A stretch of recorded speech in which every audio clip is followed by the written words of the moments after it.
Hi all, welcome in the series of AWS Solution Architect Certification Exam Preparation Dump. I am Prashant Thakre.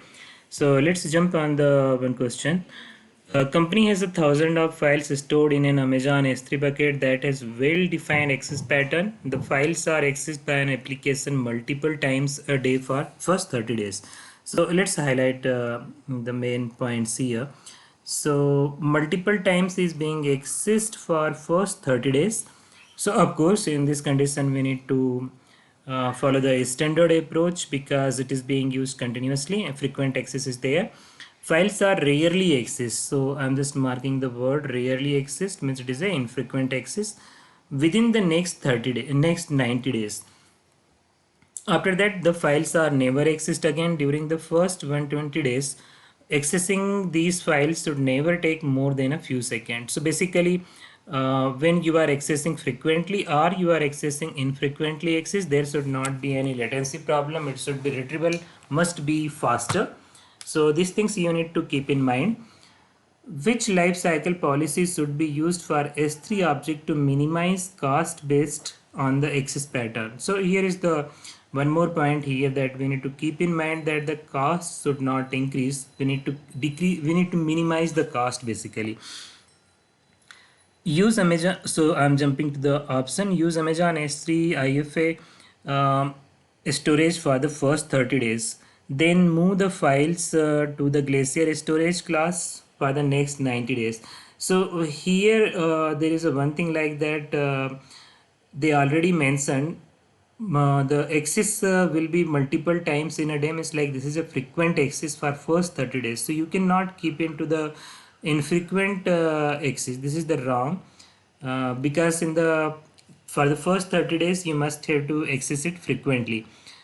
Other part of this option is that the Glacier storage where retrieval time is not like IFA or not like the standard. Retrieval time is like 3 to 5 minutes. So this is not the correct approach. We cannot keep into the Glacier storage, otherwise there will be latency problem to the end user, and it is not meeting this requirement. So I will mark this option as wrong option.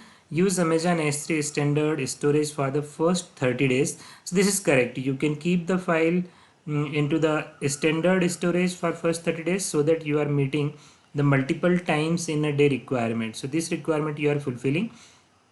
Then move the files to the Amazon S3 IFA for next 90 days. So yes, rarely access word is nothing but infrequent access, and you are meeting this requirement. Allow the data to the expire for that. Yes, of course you can configure it accordingly, and you can define the policy that I want to keep my data for 30 days in standard storage, then I want to make for the IFA sorry, that infrequent access, and then I want to delete it. So this is the correct option here. Let's jump on the other option. Use Amazon S3 standard storage for 30 days. That is true. Then move the files to the Glacier. So it is wrong because Glacier storage, when we are accessing the data, it will take a longer time. And question is saying that it should not be. It is rarely accessed. It means like we should think about the infrequent access. Use Amazon S3 standard frequent access for first 30 days. It is already I explained. So this is the wrong answer. This is the wrong answer. So this is the one diagram just I added, like the defining of life cycle. So in case suppose you are having a frequent access, then you need to put it here into the standard storage. When you are having an infrequent access, then you need to put it into the infrequent access bucket. And if it is not being accessed after 1 year or 2 year, you want to access this data, then just go for that Glacier. So Glacier is a very cost effective. Most cost effective is the Glacier, and you can store the data for a longer duration like 5 years, and then you can say like that, okay, this data is not being accessed since 5 years, I want to delete it. So you can define your life cycle here. That is all from my side. Thanks a lot.